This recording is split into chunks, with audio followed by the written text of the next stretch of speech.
कर हौसला बुलंद तू ना घबरा, कामयाबी मिल ही जाएगी तू एक बार छलांग तो लगा। ऐसे ही बुलंद हौसलों वाली, ऐसे ही व्यक्तित्व की धनी आईपीएस अधिकारी तृप्ति भट्ट जी, जो देवभूमि उत्तराखंड के अल्मोड़ा ज़िले से हैं और आज अभी वर्तमान में टिहरी में वे एसएसपी के पद पर कार्यरत हैं। ऐसे ही महान शख्सियत से आज मिलाने जा रहे हैं जो महिलाओं के लिए एक मिसाल है और हम सब के लिए एक आदर्श है। स्वागत है आईपीएस अधिकारी एसएसपी तृप्ति भट्ट जी का। नमस्ते मैम, स्वागत है आपका देव संस्कृति विश्वविद्यालय में। मुझे आमंत्रित करने के लिए आपका हार्दिक धन्यवाद। मैम, आपने सिविल सेवा की जो परीक्षा हो किस वर्ष में पास की और आपने सिविल सर्विसेज से क्यों चुना? मैंने ये परीक्षा वर्ष 2013 में पास की थी और सामान्य रूप से अगर देखा जाए तो हमारे समाज में काफ़ी प्रेस्टिजियस ये सर्विसेज मानी जाती हैं और आप विशेष रूप से जो समाज का वंचित वर्ग है उसकी सेवा का अवसर आपको इस परीक्षा के माध्यम से मिलता है। चाहे आप किसी भी पोजीशन में हो, आप कहीं ना कहीं देश की सेवा कर रहे होते, चाहे आप अध्यापक हैं, चाहे आप बैंकिंग में हैं, चाहे आप किसी भी फील्ड में हैं, आप हर तरह से अगर अपना काम ईमानदारी से कर रहे हैं तो आप देश की सेवा कर रहे हैं। लेकिन ये जो सेवा हमारी सिविल सर्विसेज के माध्यम से जो हमारा चयन होता है तो हम काफ़ी व्यापक बदलाव काफ़ी लोगों के जीवन में ला सकते हैं और एक काफ़ी आत्मसंतुष्टि इस पूरी प्रक्रिया में मिलती है। तो एक नौकरी करने के साथ साथ एक जो आत्मसंतुष्टि का भाव है, अपनी कार्य से प्रसन्नता प्राप्त करने का और किसी के जीवन में एक सार्थक परिवर्तन ला पाने का, वो एक मूल भावना इस एग्ज़ाम के पीछे रही। मैम, आपका आईपीएस से लेकर इंजीनियरिंग से लेकर आईपीएस तक का सफ़र कैसा रहा? किन किन चुनौतियों का आपने सामना करना पड़ा? मैंने इंजीनियरिंग वर्ष 2010 में पंतनगर यूनिवर्सिटी से की थी। मैं एक मैकेनिकल इंजीनियर हूँ और इंजीनियरिंग की परीक्षा में मेरे काफ़ी अच्छे मार्क्स रहे, मेरा काफ़ी इंटरेस्ट था। उसके बाद मेरा कैंपस प्लेसमेंट मारुति सुजुकी में हुआ जो मैंने ज्वाइन नहीं किया। इसके अलावा टाटा मोटर्स और भी कई ऑर्गेनाइजेशन से मुझे जॉब ऑफर्स मिले, इंक्लूडिंग इसरो, जिसमें साइंटिस्ट सी के पद पे मुझे इसरो सैटेलाइट सेंटर बेंगलोर में जॉब ऑफर हुई थी जो मैंने ज्वाइन नहीं करी। लेकिन अंततः मैंने एनटीपीसी में एज असिस्टेंट मैनेजर अपनी सेवाएं दी हैं और मैंने तय किया कि मैं नौकरी के साथ साथ ही इस परीक्षा की तैयारी करूँगी। प्रथम ही प्रयास में मेरा चयन सिविल सेवा में हुआ और मेरी ऑल इंडिया रैंक 165 थी और मुझे अपना जो मूल काडर है उत्तराखंड में, चूँकि मेरा गृह राज्य है, वो मुझे मिला। तो एक एडिशनल हैप्पीनेस है कि अपने ही लोगों के बीच हमें सेवा करने का अवसर मिल रहा है। ये काफ़ी एक सुखद अनुभूति है और मेरी पूरी कोशिश रहती है कि अपने काम के माध्यम से और अपने एक सामाजिक दायित्वों का जो निर्वहन है उसको हम लोग पूरे सक्षमता के साथ और सकारात्मकता के साथ कर सकें।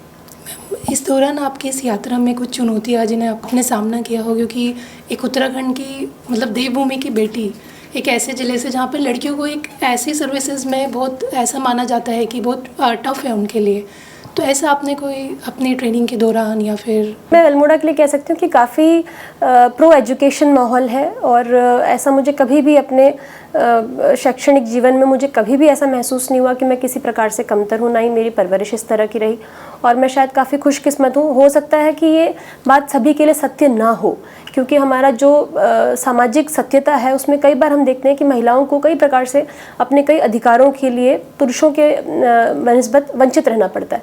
लेकिन मैं इस मामले में सौभाग्यशाली थी, मुझे अपने परिवार का पूरा सहयोग मिला, अपने शिक्षकों का, अपने गुरुजनों का मुझे बहुत अच्छा सहयोग मिला और कभी भी मुझे अपनी इस यात्रा में ऐसा नहीं लगा कि मुझे एक महिला होने के कारण या एक लड़की होने के कारण अपनी तैयारी के दौरान या अपनी पढ़ाई के दौरान किसी प्रकार का एक दोयम दर्जे का बर्ताव कभी हुआ हो। ऐसा मेरे साथ कभी भी नहीं हुआ। अगर मैं अपनी पुलिस ट्रेनिंग की बात करूं तो पुलिस ट्रेनिंग काफ़ी इंटेंसिव होती है, फिजिकल और आउटडोर एक्टिविटीज़ बहुत ज़्यादा होती हैं और वो बहुत आपको एक ट्रांसफॉर्मेशनल एक्सपीरियंस होता है।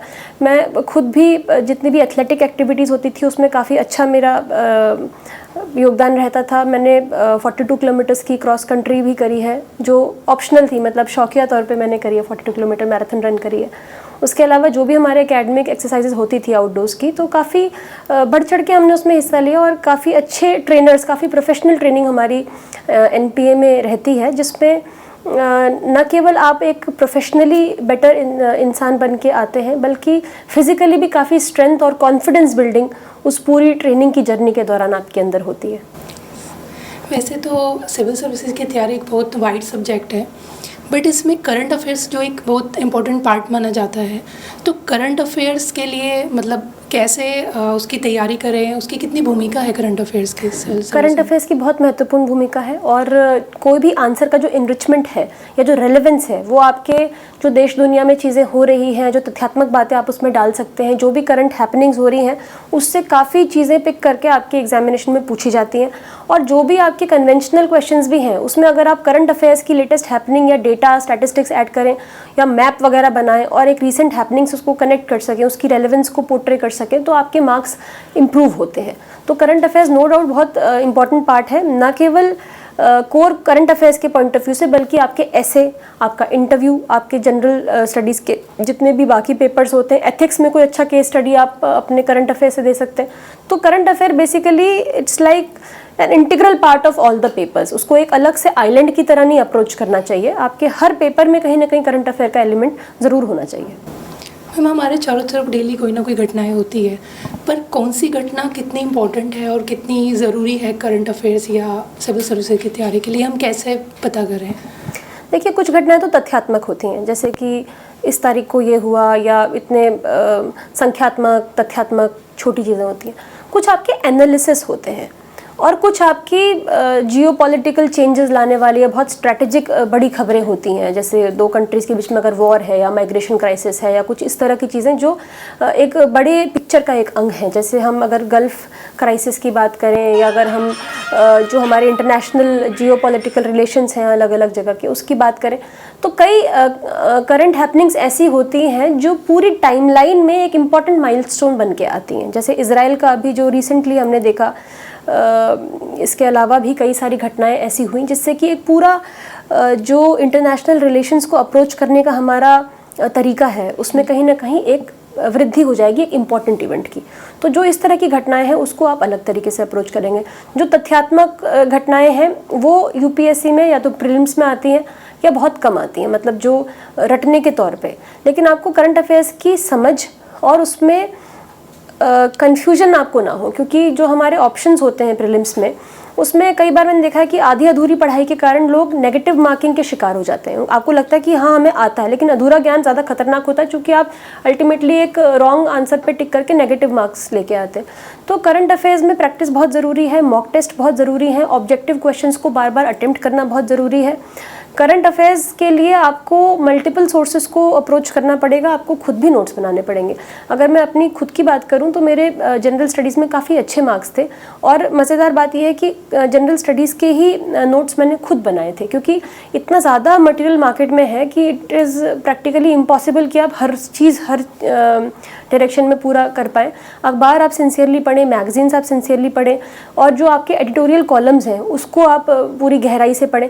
इसके अलावा जो आपके कंसाइज कंपाइलेशंस आते हैं कुछ अच्छे सोर्सेज से, या नोट्स अगर आपको बने बनाए भी मार्केट में फ़ोटो कॉपीज़ भी उपलब्ध होती हैं, उसको भी एक रेफरेंस के तौर पे ले लें।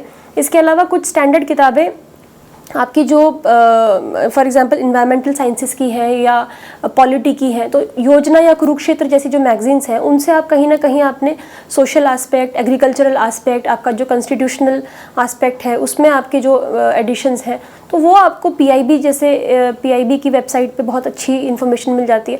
तो आपको बहुत सारे वैरायटी ऑफ सोर्सेज से उसको कलेक्ट करना पड़ेगा। आजकल यूट्यूब पे भी काफ़ी अच्छे लेक्चर्स आते हैं। There is no shortcut for general studies और what I should say is current affairs। लेकिन आपको एक टेम्परामेंट इस तरह का रखना होगा कि आप रेगुलरली उस चीज़ को समझें, उसको जोड़ पाएँ और एक प्रॉपर एनालिसिस उससे कर पाएँ। तथ्यात्मक या जो रटने वाली प्रवृत्ति है वो बहुत अधिक काम इस एग्जामिनेशन में नहीं आती।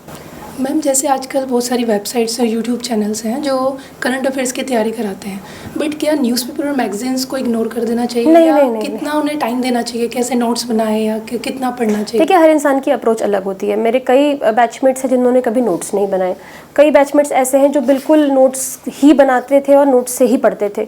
मैं अपनी खुद की बात करूँ तो मेरी एक मिक्स्ड अप्रोच थी। कुछ चीज़ों में मैं किताब में ही निशान लगा लेती थी, कुछ के मैं नोट्स बनाती थी। मिक्स्ड अप्रोच थी मेरी।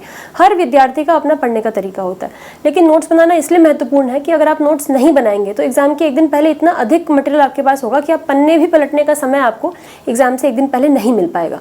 तो रिवीजन करने के पॉइंट ऑफ व्यू से नोट्स बनाना बहुत ज़रूरी, ताकि आप एग्जाम से एक दिन पहले कम से कम रिवाइज कर सके कि आपने अभी तक पढ़ा क्या है। और दूसरा एक इम्पॉर्टेंट चीज़, न्यूज़पेपर रीडिंग या मैगजीन की सब्स्टिट्यूट या रिप्लेसमेंट कोई भी यूट्यूब लेक्चर नहीं है, क्योंकि वो लोग भी अपने रिसोर्सेज इन्हीं से लेके आते हैं कहीं ना कहीं।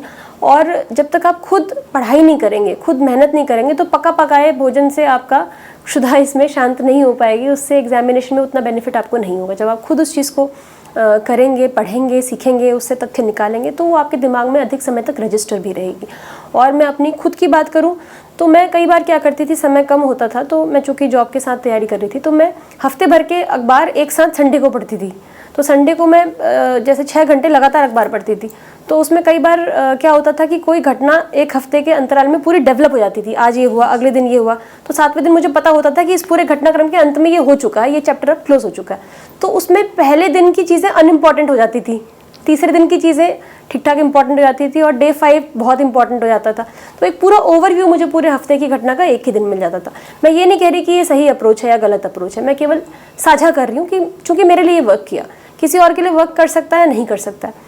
और अखबार के साथ साथ आपके जो अखबार की कटिंग्स हैं, नोट्स बनाना है, या आपकी जो रिवीजन वाला एस्पेक्ट है, आंसर राइटिंग प्रैक्टिस है, जब तक आप लिखेंगे नहीं उसको आप समझ नहीं पाएंगे, आप उसको एग्जामिनेशन में उस बेहतर तरीके से रिप्रेजेंट नहीं कर पाएंगे। तो आंसर राइटिंग प्रैक्टिस भी बहुत ज़रूरी है। अधिकतर लोग पढ़ने पर ही ध्यान देते हैं, प्रैक्टिस पे, रिविजन पे और आंसर राइटिंग पे ध्यान नहीं देते। तो केवल पढ़ने से आप समझिए 1/4 काम हो रहा है, फिर जो बाकी 3/4 काम है वो उसका रिविजन, उसके आंसर्स की प्रैक्टिस, मतलब ऑब्जेक्टिव मॉक टेस्ट और सब्जेक्टिव आंसर राइटिंग, तो वो सब मिला के ही आपका एक कंप्लीट प्रिपरेशन हो पाएगी। मैम, शांति कुंज द्वारा ऑल वर्ल्ड गायत्री परिवार द्वारा एक परीक्षा हर साल आयोजित कराई जाती है, भारतीय संस्कृति ज्ञान परीक्षा। उसमें भी आपका विशेष कंट्रीब्यूशन और विशेष सहयोग रहा है। तो किस प्रकार से आप गायत्री परिवार से जुड़ी, या कुछ ऐसी बातें या चीज़ें जो भारतीय संस्कृति ज्ञान परीक्षा है, ये हर वर्ष आयोजित होती है। मैं जब कक्षा 8 में थी तो मैंने भी इसमें प्रतिभाग किया था, और तब कक्षा 8 मतलब 2002 की बात होगी, और तब मैं इसमें उत्तराखंड में प्रथम स्थान मैंने इसमें प्राप्त किया था। और मेरी बचपन से अभिरुचि रही है भारतीय संस्कृति को लेके, जो हमारे उपनिषद हैं, पुराण हैं। मैंने विद्या वाचस्पति की भी डिग्री डिस्टेंस एजुकेशन से ली थी स्कूल टाइम में ही। मतलब मेरी आंतरिक अभिरुचि इन सब चीज़ों में शुरू से ही रही है, ज्योतिष में, अध्यात्म में। तो उसी रुझान के तहत मेरा झुकाव रहा, और इस संस्कृति ज्ञान परीक्षा में मुझे उत्तराखंड में प्रथम पुरस्कार मिला था। तब मैं पहली बार शांति कुंज हरिद्वार आई थी, और काफ़ी अच्छी अनुभूति रही थी, काफ़ी अच्छा अनुभव तब मेरा रहा था बचपन के समय में। और आज मुझे बहुत अच्छा लगा दोबारा इतने लंबे समय बाद यहाँ पे आके, मुझे काफ़ी प्रसन्नता हुई। अंत में बस इतना ही कहना चाहूँगी कि आप युवाओं के लिए आदर्श हैं, विशेषकर उन लड़कियों के लिए जो IPS बनने का सपना देखती है, तो उनके लिए कोई विशेष संदेश? मैं महिलाओं से या बच्चियों से यही कहना चाहूँगी कि कोई भी लक्ष्य बड़ा नहीं है। आप जिस भी चीज़ का सपना देखें, आप उसको अचीव कर सकते हैं, आप उसे प्राप्त कर सकते हैं। कभी भी खुद को आप हीन भावना से ग्रसित ना समझें, अपनी कमज़ोरी को अपना फेलियर ना बनने दें। जो आपकी कमज़ोरी है वो कहीं ना कहीं आपकी स्ट्रेंथ को ही प्रोवोक कर रही होती है, कि आप खुद को एजर्ट करें कि this is not enough to stop me. तो वो ड्राइव, वो जज्बा आपके अंदर होना चाहिए। और बहुत पहले मैंने एक बुक पढ़ी थी, the last lecture, Randy posh की। उसका एक वीडियो भी अवेलेबल है, अगर आप लोग यूट्यूब पे देखें, बहुत इंस्पिरेशनल है। तो वो रैंडी पॉश का उसमें एक स्टेटमेंट है कि जो दीवारें होती हैं वो एक कारण से होती हैं। वो उन लोगों को रोकने के लिए होती हैं जो उस चीज़ को उस तीव्रता से नहीं चाहते। मतलब दीवारें हर किसी के सामने होंगी आपको रोकने के लिए, लेकिन वो केवल उन्हें रोक पाएंगी जो अपने लक्ष्य को तीव्र उत्कंठा से नहीं चाहते। जो वास्तव में तीव्र उत्कंठा से चाहते हैं वो उस दीवार को फांद लेंगे। तो यही सोच कहीं ना कहीं अंदर होनी चाहिए। और मेरी पूरी शुभकामनाएं हैं सारी महिलाओं को, सारे बच्चों को जो इस कार्यक्रम को आज देख रहे हैं। और मुझे पूरी उम्मीद है कि जो भी कार्य आप करेंगे, न केवल सिविल सेवा की परीक्षा, बल्कि जो भी जीवन में आपका दिशा रहेगी, उसमें आप पूरी ईमानदारी से, पूरी निष्ठा से अपना योगदान देंगे। मेरी आपसे यही गुजारिश रहेगी। धन्यवाद। मैम, हमें पूर्ण विश्वास है कि देव संस्कृत विश्वविद्यालय के वो विद्यार्थी जो सिविल सर्विसेज की तैयारी कर रहे हैं, उनको आगे भी आपका निरंतर, बिल्कुल मुझे खुशी मिलेगी। मैं समय समय पे बच्चों को अपना समय देती हूँ, और मुझे खुशी होगी कि अगर किसी प्रकार से मेरी किसी गाइडेंस से या किसी बात से अगर कोई बच्चा लाभान्वित हो, तो ये मेरे लिए सौभाग्य की बात होगी। Thank you ma'am. हमारे YouTube चैनल शांति कुंज वीडियो गायत्री परिवार को सब्सक्राइब करें एवं बेल आइकन जरूर दबाएं, ताकि गायत्री परिवार की विभिन्न गतिविधियों की जानकारी आपको मिलती रहे।